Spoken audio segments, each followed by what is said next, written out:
mi casa, mi cielo y mi infierno particular, guarda entre sus paredes el recuerdo de cada lágrima derramada y de cada batalla perdida.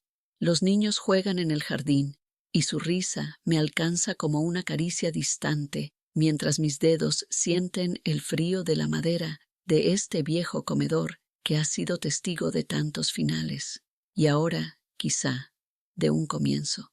Me pregunto, ¿cómo le explicas al corazón que no debe latir tan fuerte cuando has jurado no volver a sentir? Sebastián apareció en mi vida como aparece la primera flor tras un invierno brutal, inesperado, valiente, imposible de ignorar. Nos encontramos en la fila del supermercado, ambos con carritos medio vacíos, como nuestras vidas. Una lata de atún rodó hasta mis pies. Él se disculpó y en sus ojos vi el mismo vacío que me devolvía el espejo cada mañana. Todo adulto con un carrito así de triste tiene una historia, me dijo mientras pagaba. Y reí, por primera vez en tanto tiempo que el sonido me pareció ajeno. No era solo su voz tranquila, o la manera en que sus dedos sostenían su taza de café en nuestra primera cita improvisada. Era que me escuchaba como si mis palabras fueran agua en el desierto.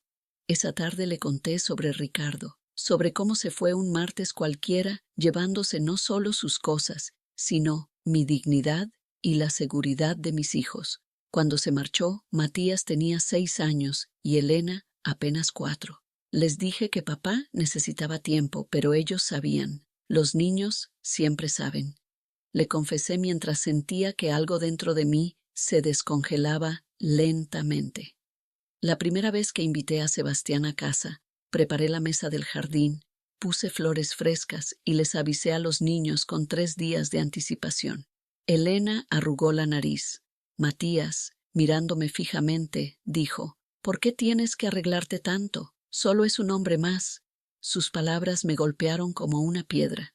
Mis hijos, mis pequeños guerreros, no veían en Sebastián lo que yo, la posibilidad de que el mundo no terminara donde Ricardo lo dejó.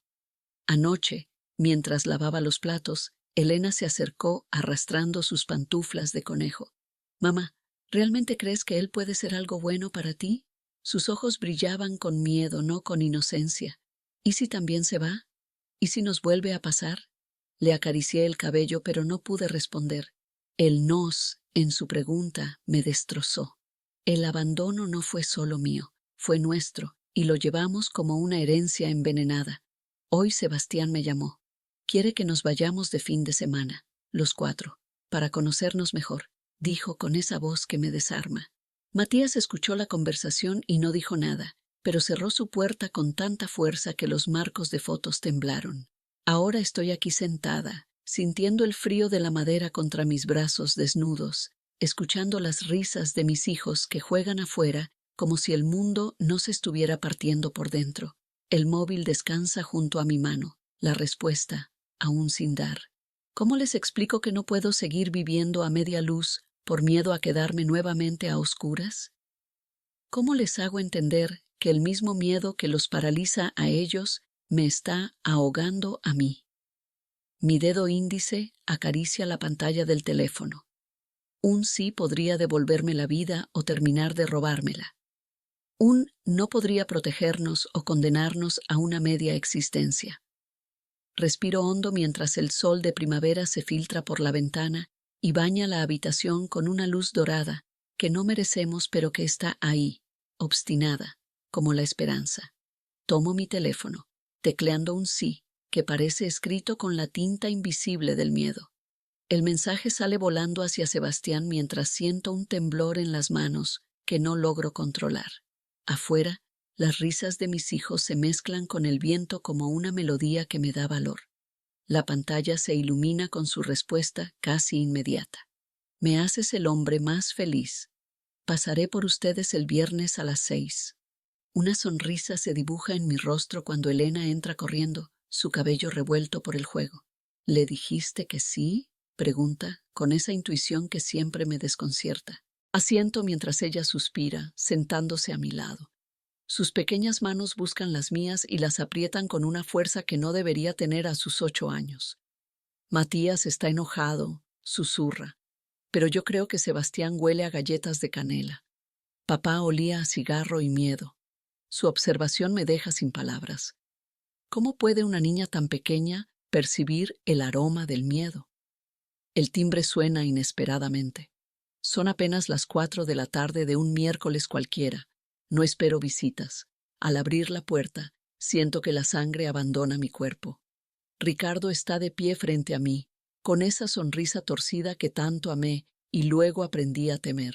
Ha perdido peso y una cicatriz reciente le cruza la mejilla izquierda. «María», dice simplemente, como si no hubieran pasado 2 años desde que nos abandonó. Detrás de mí escucho los pasos de Matías acercándose. Su respiración se corta. «¿Papá?» Ricardo abre los brazos y mi hijo, mi guardián, mi pequeño hombre de la casa, corre hacia él olvidando cada lágrima que derramó en su ausencia. Elena aparece en el pasillo y se queda congelada, sus ojos enormes llenos de un terror que me parte el alma. «Vengo por ustedes», anuncia Ricardo, mirándome fijamente mientras abraza a Matías. «Me estoy muriendo, María. Tengo 3 meses de vida». El mundo entero parece detenerse. Es entonces cuando noto el folder en su mano. Lo extiende hacia mí con un gesto cansado. «Cáncer terminal, metástasis. Ya no hay tratamiento». Mientras mis dedos toman los documentos médicos, mi teléfono vibra en mi bolsillo. Es un mensaje de un número desconocido. «Aléjate de Sebastián Murillo. No es quien dice ser. 3 mujeres y sus hijos desaparecieron después de conocerlo mejor. Por favor, María, ten cuidado. Detective Juárez». Levanto la vista hacia Ricardo, quien a pesar de todo parece leer el terror en mis ojos. «¿Qué pasa?», pregunta. Las piernas me fallan. El corazón me martillea en el pecho mientras mi mente procesa el horror doble que se cierne sobre nosotros, la muerte inminente del hombre que nos abandonó y la amenaza oculta del hombre en quien había depositado mi renaciente esperanza. «Mamá», la voz de Elena me devuelve a la realidad. «Sebastián está ahí afuera, en un coche negro, nos está mirando». Mis dedos se aferran al marco de la puerta mientras siento cómo mi cuerpo se desploma por dentro. El mundo se condensa en un solo instante. Ricardo enfermo, mis hijos atrapados entre 2 hombres, y Sebastián observándonos desde las sombras con ojos que ahora imagino calculadores, fríos como los de un depredador evaluando a su presa. «Elena, Matías, entren ahora mismo», ordeno con una voz que no reconozco como mía. Hay una urgencia metálica en mis palabras que los hace obedecer sin protestar. Ricardo me mira confundido. «¿Qué sucede, María?». Le muestro el mensaje en mi teléfono y su rostro palidece aún más. Se asoma por la ventana y lo veo tensarse. «Ese hijo de puta», murmura. «Lo conozco». Un escalofrío me recorre la columna vertebral. «¿Cómo que lo conoces?». Ricardo me toma del brazo con una fuerza desesperada. «No es casualidad que apareciera en tu vida. Sebastián Murillo trabajaba para mí. Es quien hacía los trabajos que yo no quería mancharme las manos en hacer». La revelación me golpea como un puñetazo en el estómago. «¿Trabajos? ¿De qué hablas?». «Lavado de dinero, María. Extorsión. Cosas peores». Su voz tiembla. «Cuando decidí salirme, cuando supe que me estaban investigando, tuve que desaparecer. No los abandoné. Los estaba protegiendo». Un motor ruge afuera. El coche negro de Sebastián arranca violentamente. «Está huyendo», dice Ricardo. «Llama a ese detective ahora mismo». Mientras marco con dedos temblorosos, escucho un estruendo en la habitación de los niños que me hiela la sangre. Corro por el pasillo, Ricardo pisándome los talones. La ventana está abierta. Elena grita, señalando hacia el jardín trasero donde Matías forcejea con Sebastián. «¡Suéltalo!», grito, lanzándome hacia la puerta trasera. Ricardo me adelanta, arrojándose sobre Sebastián con la furia de un padre desesperado. Ambos hombres caen al suelo, en un remolino de puños y gritos. Es entonces cuando veo el destello metálico en la mano de Sebastián. El cuchillo se hunde en el costado de Ricardo, quien suelta un alarido animal. Lo que sucede después parece ocurrir en cámara lenta. Elena corre hacia la cocina y regresa con algo en la mano. Mi pequeña, mi dulce niña de 8 años, empuña el cuchillo de trinchar que tantas veces me ha visto usar para los domingos familiares. Elena, no. El grito se atora en mi garganta, pero mi hija, con una precisión terrible, hunde el cuchillo en la espalda de Sebastián. Sus ojos no contienen miedo ni duda, solo una determinación glacial que nunca debería existir en el rostro de un niño. Sebastián se derrumba sobre Ricardo, la sangre de ambos mezclándose en la hierba del jardín que hace apenas unas horas estaba llena de risas infantiles. Matías se acerca a su hermana y le quita el cuchillo de las manos con una gentileza desgarradora. Sus ojos se encuentran, y en ese instante comprendo la verdad que ha estado oculta ante mis ojos todo este tiempo. No es la primera vez, susurra Matías mirando a su hermana. No es la primera vez que lo hacemos. Elena asiente, su rostro extrañamente sereno. Papá nos enseñó antes de irse. Dijo que algún día tendríamos que defendernos. Ricardo, sangrando en el suelo, extiende su mano hacia mí. Su mirada es una súplica silenciosa. No te abandoné, María. Los convertí en lo que necesitaban ser para sobrevivir en mi mundo, un mundo del que nunca podrán escapar ahora. Sirenas en la distancia. El detective Juárez llegando demasiado tarde. Y yo, de rodillas en el jardín, comprendiendo que mis hijos no son víctimas inocentes, sino herederos de una violencia que corre por sus venas tan naturalmente como mi sangre corre por las suyas. Mamá, dice Elena con esa voz de niña que ahora suena como un eco hueco, ¿te has preguntado por qué todas las parejas que traes a casa terminan desapareciendo? Las palabras de Elena se deslizan por mi piel como hielo líquido. No logro respirar mientras observo sus ojos, esos ojos que ahora parecen tan antiguos en su rostro infantil. ¿Qué estás diciendo, mi amor? Pregunto con un susurro que apenas logra escapar de mi garganta. Matías se posiciona junto a su hermana, formando un frente unido contra mí. No tenías que saberlo, mamá. Solo debías seguir creyendo que se iban como papá. El detective Juárez aparece en el jardín, pero no viene solo. Otros 2 hombres lo acompañan, todos con armas desenfundadas. Quietos todos, ordena Juárez, pero sus ojos no se detienen en Sebastián ni en Ricardo. Me mira directamente a mí. María Esteves queda detenida por el asesinato de 6 hombres en los últimos 2 años. Un zumbido invade mis oídos mientras el mundo se desmorona a mi alrededor. No entiendo, balbuceo. Yo no he matado a nadie. Ricardo, aún sangrando en el suelo, comienza a reír. Una risa húmeda y terrible que salpica gotas de sangre sobre la hierba. Los niños, María, dice entre jadeos dolorosos, no son nuestros hijos. El suelo parece abrirse bajo mis pies. ¿Qué estás diciendo? ¿No te has preguntado por qué no recuerdas nada de sus primeros años? ¿Por qué no hay fotos de ti embarazada? Ricardo tose violentamente. No son nuestros hijos, María. Son actores, niños contratados para este montaje. Elena y Matías retroceden lentamente hacia Juárez, sus rostros transformándose, abandonando la vulnerabilidad infantil para adoptar una expresión fría y profesional. Agentes Mora y Quintero, excelente trabajo, dice Juárez, mirando a los niños. La operación ha sido un éxito. Mi mente colapsa mientras intento procesar esta abominación. ¿Qué es esto? ¿Qué está pasando? Juárez se me acerca, guardando su arma.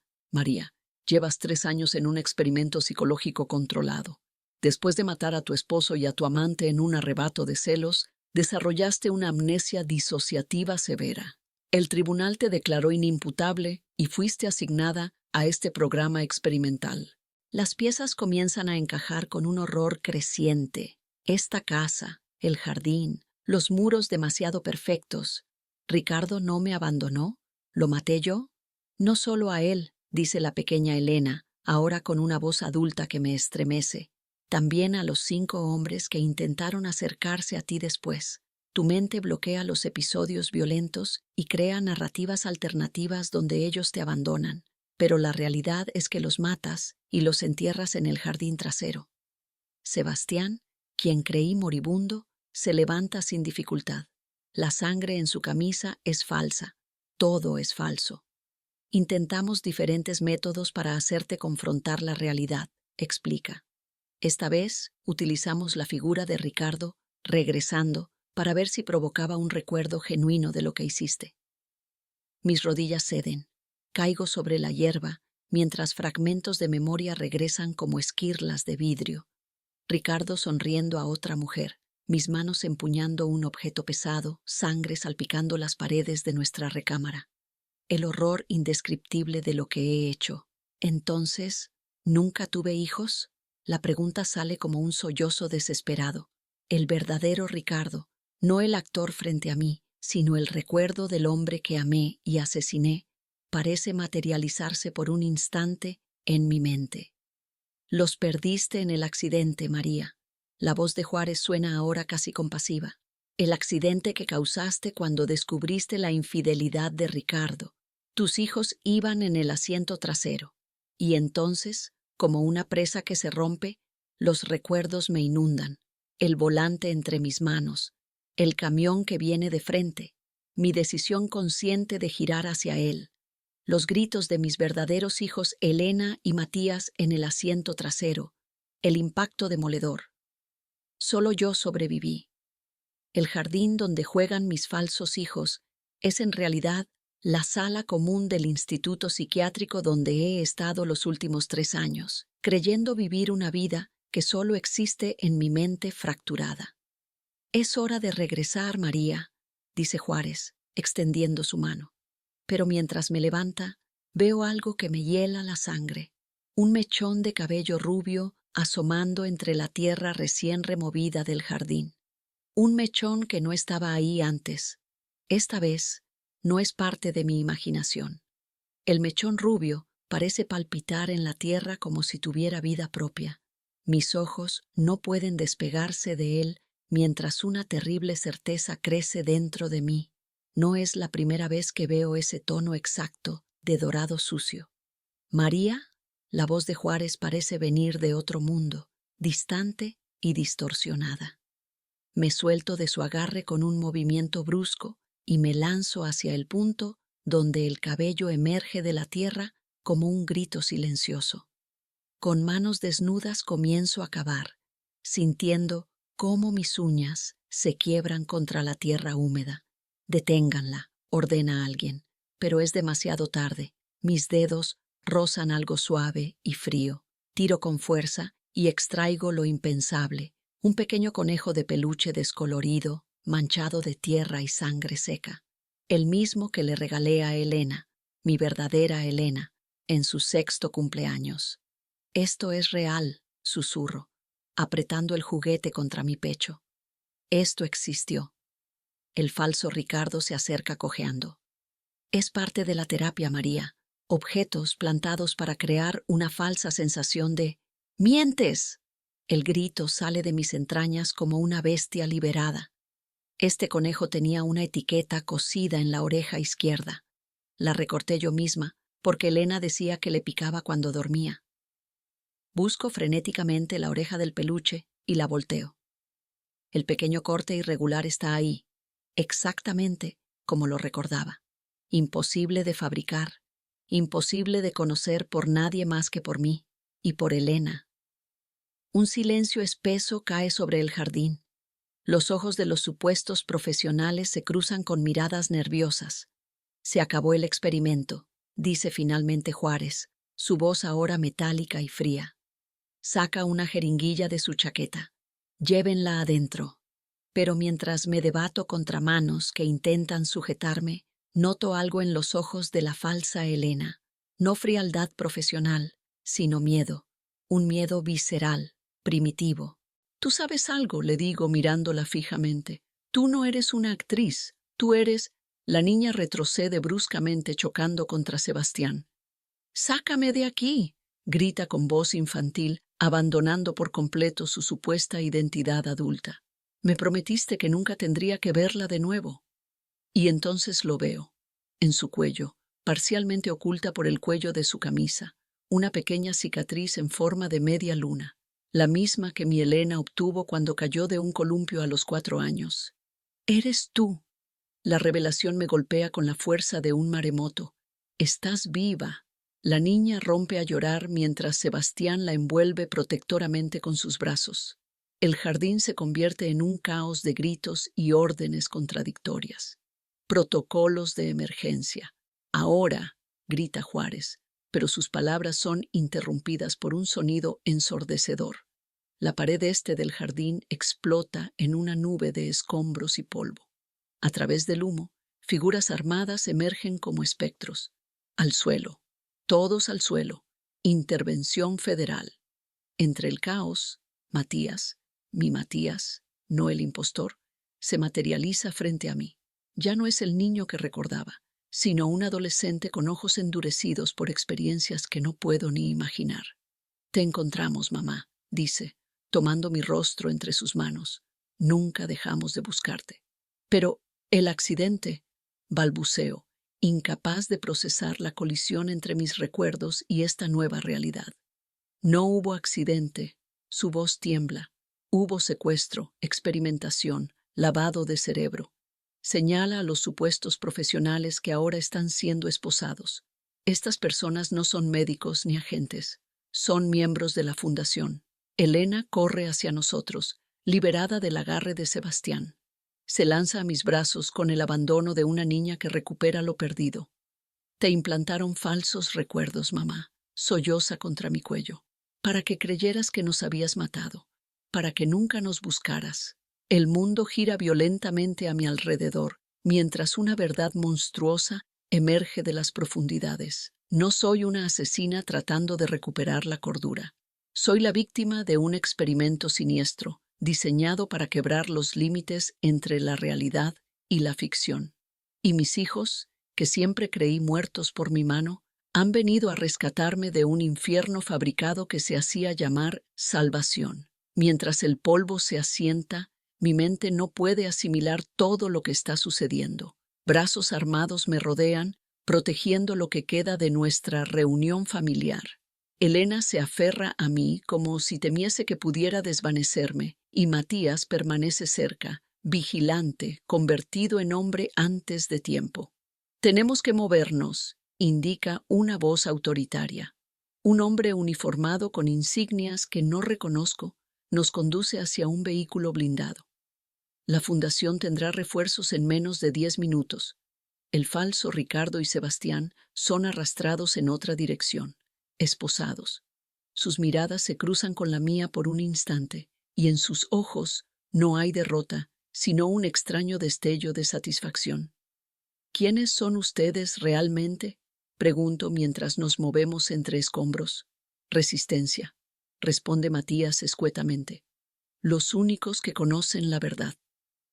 Dentro del vehículo, Elena no se separa de mí ni un centímetro. Sus dedos trazan inconscientemente la cicatriz de su cuello, ese pequeño milagro en forma de media luna que me devolvió la esperanza. ¿Qué me hicieron, Matías? Mi hijo, ahora un joven de 15 o 16 años, intercambia una mirada con el hombre que conduce. La tensión es palpable. «Te convirtieron en un receptáculo, mamá», su voz tiembla. «Tu mente fue el primer experimento exitoso de transferencia de conciencia cognitiva». «No entiendo». «Tu cerebro está conectado a un sistema central», explica Elena con una madurez perturbadora. «Todo lo que percibes, sientes y recuerdas puede ser manipulado remotamente. Nada de lo que has vivido en estos años ha sido completamente real, ni completamente falso». El vehículo se adentra en un túnel subterráneo. Las luces fluorescentes parpadean sobre nosotros como flashes de memoria interrumpida. «La casa, el jardín, todo es real», continúa Matías. «Pero lo modificaron para sus experimentos. Quieren saber hasta dónde pueden programar el comportamiento humano, cómo fabricar culpabilidad, remordimiento o lealtad». Algo en su tono me inquieta. Hay demasiada información en sus palabras, demasiada familiaridad con este horror. ¿Por qué yo? Mi voz suena hueca incluso para mí misma. El vehículo se detiene en una instalación subterránea. Cuando las puertas se abren, Reconozco el jardín donde encontré el conejo de peluche, pero ahora veo lo que realmente es, un laboratorio camuflado como espacio natural. Porque tu mente era compatible con el implante neural, responde Elena. Solo 1 de cada 10 millones lo es. Un hombre mayor nos espera junto a una consola masiva de computadoras. Su rostro se ilumina al vernos. Lo lograron, dice con un tono reverente. Bienvenida de regreso, María. Algo en su voz despierta un recuerdo dormido. Lo conozco. Doctor Esteves, susurra Elena con admiración. El apellido me golpea como una bofetada. No es posible. Papá, digo automáticamente, y la palabra se siente como ceniza en mi boca. El hombre sonríe con orgullo paternal. Mi experimento más brillante, como siempre, hija mía. La habitación comienza a girar mientras los fragmentos se recombinan en un mosaico monstruoso. No soy María Esteves, víctima de un experimento. Soy María Esteves, parte voluntaria del mayor experimento de control mental jamás realizado. Tú nunca olvidaste, dice Matías, su voz transformándose gradualmente. La familiaridad que percibía no era filial. Fingiste olvidar para que ellos bajaran la guardia, para infiltrarnos. La verdad explota como metralla dentro de mí.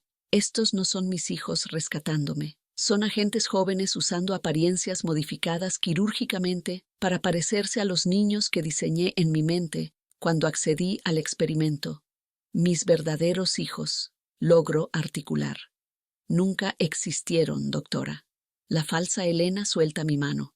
Los creaste como anclajes emocionales para tu personalidad alternativa, para hacer creíble tu infiltración. Mi padre se acerca, orgulloso y terrible. 5 años fingiendo ser una víctima. Penetraste la fundación desde dentro. Obtuvimos todos sus secretos gracias a ti. El conejo de peluche sigue en mis manos, pero ahora veo la verdad. No es un recuerdo real. Es un dispositivo de almacenamiento cuántico que contiene información robada de la fundación, diseñado para activar mi memoria real al contacto. Y con ese contacto, todo regresa. Mi verdadera identidad como científica brillante que diseñó la tecnología de transferencia mental, mi decisión de usarla en mí misma para infiltrarme, mi pacto con el gobierno para destruir a la fundación desde dentro. Lo sacrificaste todo por la ciencia, murmura mi padre, mientras las memorias se deslizan como ácido por mi conciencia. En ese momento, Ricardo y Sebastián entran en la habitación, libres de esposas. No eran prisioneros, son mis colegas. Este rescate era la fase final de la extracción. Bienvenida a casa, doctora, dice Ricardo con una sonrisa clínica. Pero mientras todos celebran el éxito de la operación, un horror más profundo me invade. Siento hacia Elena y Matías, mis hijos imaginarios, un amor más real que cualquier sentimiento que haya experimentado como la doctora María Esteves. Y me pregunto, aterrada, ¿cuál de mis 2 identidades es realmente la fabricada? En el reflejo del monitor frente a mí, veo 2 rostros.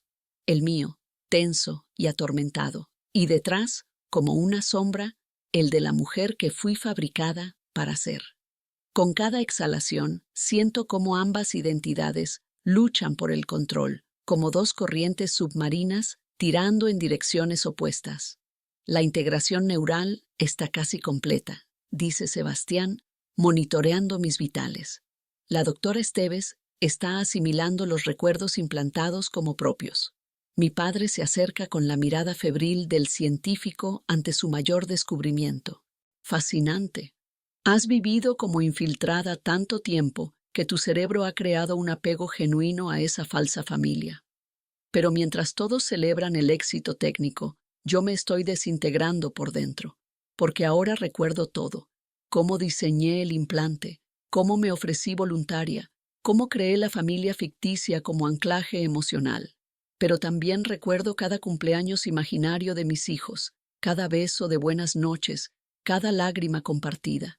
Y esos recuerdos, aunque implantados, duelen como verdades arrancadas. Es normal la confusión, dice Ricardo colocando electrodos en mis sienes. Pasará en unas horas cuando el núcleo original de memoria termine de sobreescribir las experiencias fabricadas. Asiento profesional mientras dentro de mí la madre llora.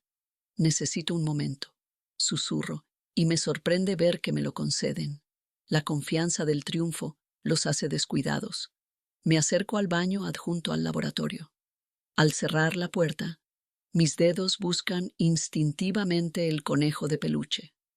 Lo examino minuciosamente hasta encontrar lo que busco, un diminuto compartimento en la base de la oreja izquierda. Pero lo que extraigo no es un dispositivo de almacenamiento, es una píldora roja. Y entonces, como el relámpago rompe la oscuridad, un recuerdo final emerge.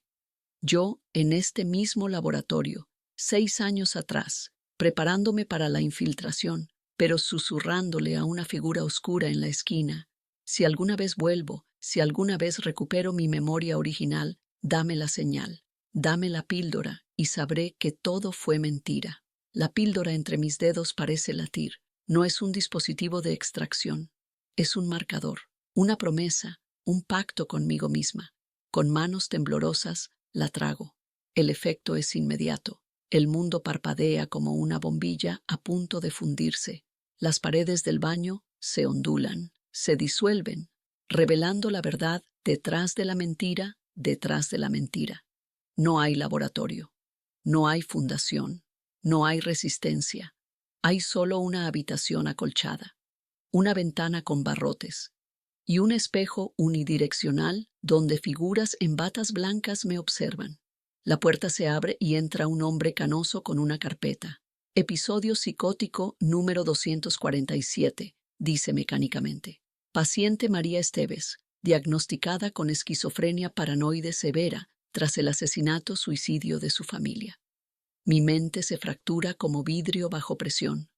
Los recuerdos se reordenan violentamente. Yo, con un cuchillo, en un arrebato psicótico. Ricardo, Elena, Matías, sangre en mis manos. El hospital psiquiátrico desde entonces. Las drogas experimentales que me hacen vivir realidades alternativas, donde soy heroína, villana, víctima, perpetradora. Ha creado una nueva narrativa, continúa el médico, hablando hacia el espejo, hacia los estudiantes que observan. Esta vez se imagina científica de un gobierno invisible. Fascinante evolución desde el delirio anterior, donde se veía como víctima de experimentos. Y lo peor, en la esquina, observando con curiosidad académica, están Ricardo, Sebastián y mi padre. No son mis colegas ni mis torturadores. Son médicos residentes estudiando mi caso. Mi grito se ahoga en mi garganta mientras comprendo la verdad final. Ni la infiltrada, ni la científica, ni la madre existe. Solo existe la paciente, construyendo realidades cada vez más elaboradas para escapar de la única verdad insoportable: mis manos, el cuchillo, la sangre de mis hijos, mi locura. Y mientras me desplomo en el suelo, sintiendo cómo la medicación intravenosa comienza a sedarme, mi último pensamiento coherente es aterrador. Si esto también es una alucinación, ¿existe acaso una realidad a la que pueda regresar? La química helada del sedante recorría mis venas cuando escuché el crujido. No venía de afuera, ni de la puerta, ni de las figuras con batas que ahora se desvanecían en los bordes de mi conciencia adormecida. Venía de dentro de mi cabeza, como si un cristal microscópico acabara de quebrarse. Y entonces, sangre. Una gota perfecta y carmesí rodó por mi nariz hasta mis labios. El sabor metálico despertó algo primario en mí. Está convulsionando. La voz del médico canoso se quebró en pánico. Código azul. Es una hemorragia cerebral. Manos frenéticas sobre mi cuerpo. El techo girando. El monitor cardíaco enloquecido como un pájaro atrapado. Todo se oscureció, pero no era la oscuridad de la inconsciencia. Era la oscuridad de un túnel que se estiraba infinitamente, y al final una luz que no era cálida ni reconfortante, sino fría y clínica. Desperté en otra habitación con el zumbido constante de aparatos médicos. Un hombre de uniforme militar estaba sentado junto a mi cama, observándome con la paciencia de un depredador. Activación exitosa, dijo a un micrófono oculto en su manga. El chip neural sobrevivió al colapso del sistema de contención. Me incorporé lentamente, notando que mis extremidades respondían con una precisión militar que nunca antes había experimentado. Mi mente se sentía limpia, ordenada, como un tablero de ajedrez recién preparado. ¿Quién soy?, pregunté, pero mi voz sonaba diferente, metálica, desprovista del terror y la confusión de hace apenas minutos. «Eres el Proyecto Camaleón», respondió el militar, el primer soldado con personalidades sintéticas implantadas. La madre traumatizada, la científica brillante, la paciente psiquiátrica, todas eran capas de programación para probar la viabilidad del chip. Mis dedos exploraron instintivamente mi nuca, encontrando una cicatriz perfectamente vertical que nunca antes había notado. Ricardo, Elena, Matías, fragmentos de código, personajes de prueba para ver cuán profundamente podía el chip crear vínculos emocionales. Se levantó, ofreciéndome un expediente. Tu verdadero nombre es irrelevante. Fuiste condenada a muerte en 2018 por el asesinato de 5 agentes federales. Te ofrecimos la alternativa, convertirte en nuestro primer prototipo. Hojeé el expediente sintiendo una desconexión absoluta de las fotografías de la mujer que supuestamente era yo. Cabeza rapada, ojos vacíos, tatuajes tribales cubriendo cada centímetro visible de piel. Una extraña para la persona que creía ser. ¿Y ahora qué?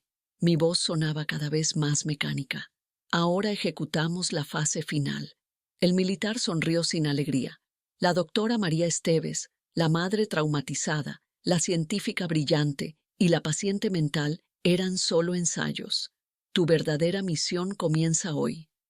Se acercó y presionó algo en mi nuca, un dolor agudo, seguido por una claridad sobrehumana. El verdadero Ricardo está vivo, continuó. Es el científico que traicionó al programa y huyó con la tecnología del chip. Tus hijos imaginarios son representaciones codificadas de las 2 mitades del algoritmo que necesitamos recuperar. Me levanté de la cama, sintiendo cómo mi cuerpo respondía con la precisión de una máquina calibrada. Mis emociones se apagaban como luces en un tablero, una a una. Tu misión es encontrarlo y eliminarlo, recuperar el algoritmo.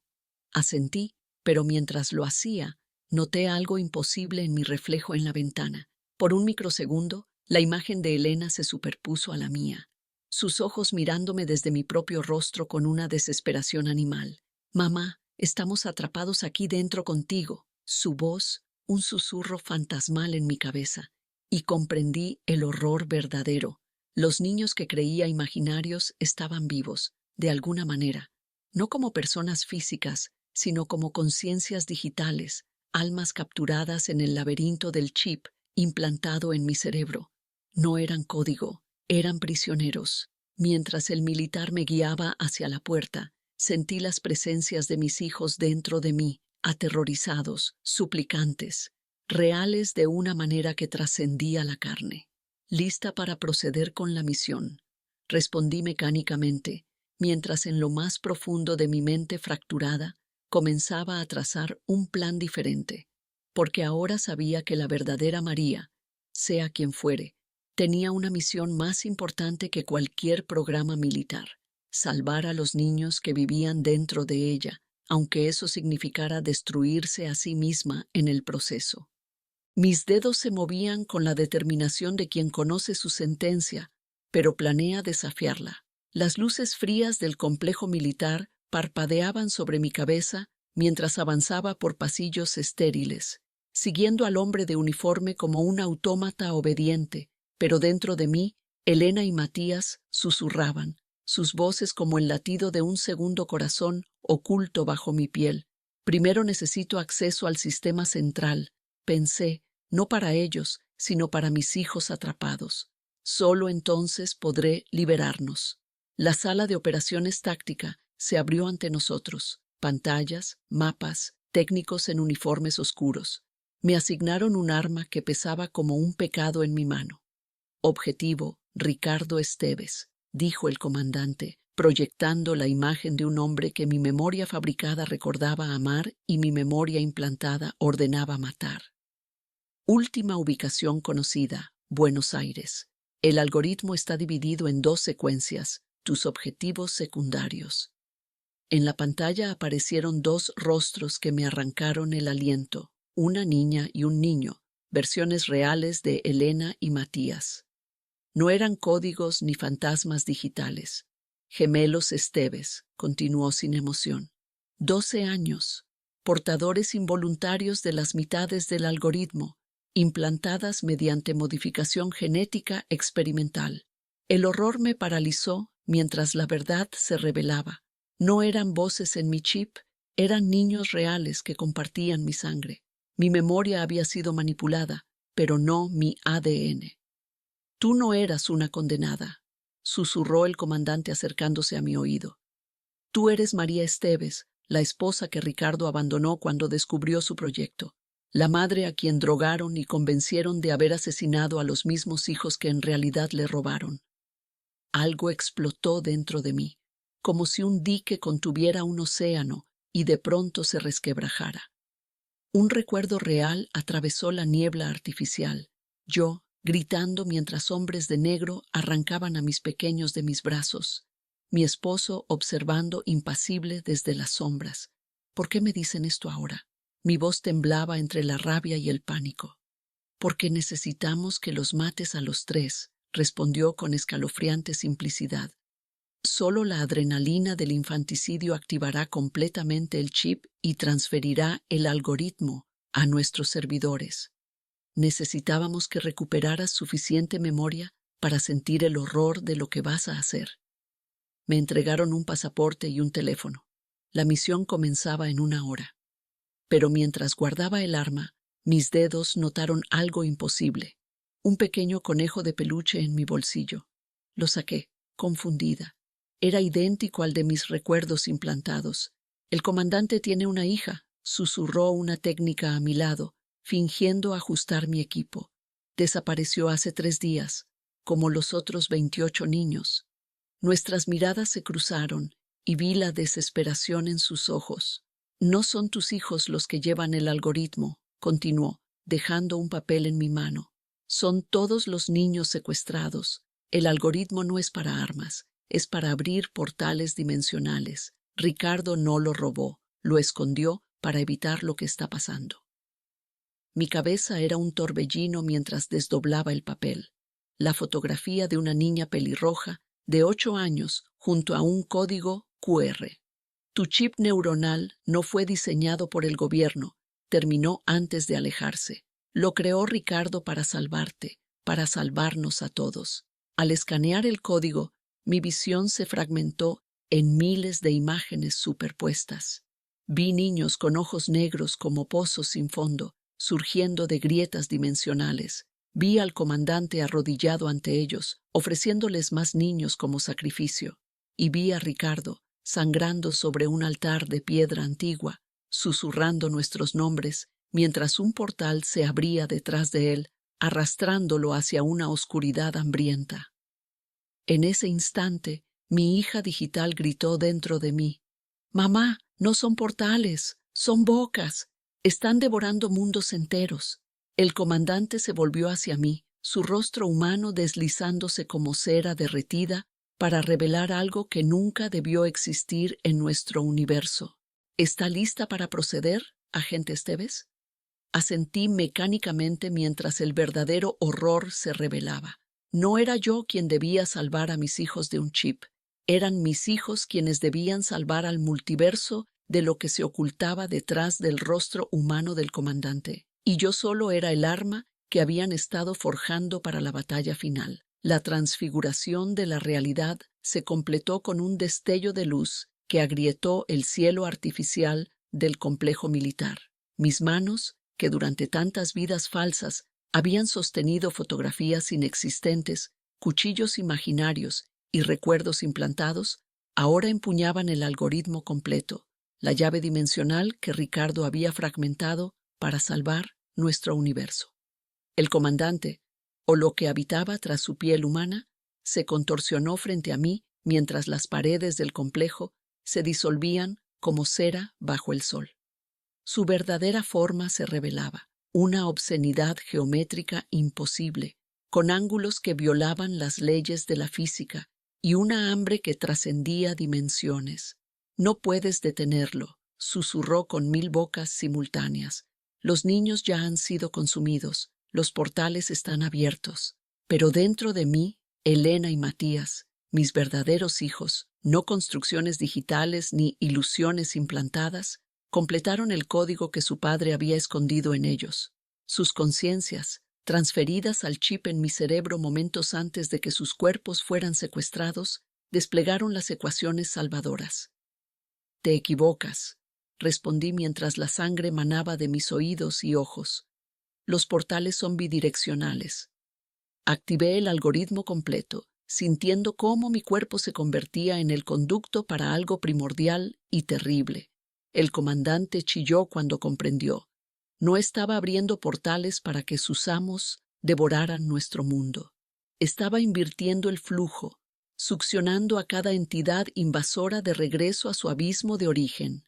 Por cada portal, los niños secuestrados regresaban, sus ojos recuperando el color y la inocencia mientras las sombras eran arrancadas de ellos. 29 pequeños cuerpos materializándose en el suelo del complejo, respirando nuevamente el aire de su verdadero mundo. «No puedes hacer esto», rugió el comandante mientras su forma se fragmentaba, arrastrada hacia el portal principal. «Eres solo una construcción, una madre fabricada, una asesina programada». Sonreí mientras el chip en mi cerebro consumía sus últimas energías. «Soy todas esas mujeres», respondí, «y ninguna de ellas. Soy María, simplemente María». Mi cuerpo comenzó a desmaterializarse, célula por célula. El precio del algoritmo era claro. Quien lo activara se convertiría en el ancla que sellaría los portales para siempre. Elena y Matías emergieron de mi conciencia fragmentada, ahora reencarnados en sus propios cuerpos recuperados. Corrieron hacia mí mientras me desvanecía. «Mamá, no te vayas», suplicó Elena, su mano pequeña atravesando ya mi forma casi translúcida. «Siempre estaré con ustedes», prometí, «en cada recuerdo real que construyan desde hoy». Matías, con la sabiduría terrible que habían impuesto sobre él, asintió comprendiendo el sacrificio. «Papá nos está esperando», susurró, «al otro lado». Y era verdad. A través del último portal, antes de que se cerrara para siempre, vi a Ricardo, malherido, pero vivo, extendiendo sus brazos hacia nosotros desde un jardín idéntico al que había construido en mis recuerdos implantados. Mi último acto fue empujar suavemente a mis hijos hacia él, hacia ese futuro que yo no compartiría, pero que había hecho posible. «La próxima vez», dije mientras mi esencia se diseminaba entre los universos, convirtiéndome en la barrera viviente que los mantendría separados para siempre. «Invéntense un mundo donde simplemente seamos felices». Y así fue como terminó. No como madre traumatizada, ni científica brillante, ni paciente mental, sino como lo que siempre fui, aunque me lo hicieran olvidar. Una mujer que amó lo suficiente para salvar no solo a sus hijos, sino a todos los mundos posibles donde ellos podrían existir.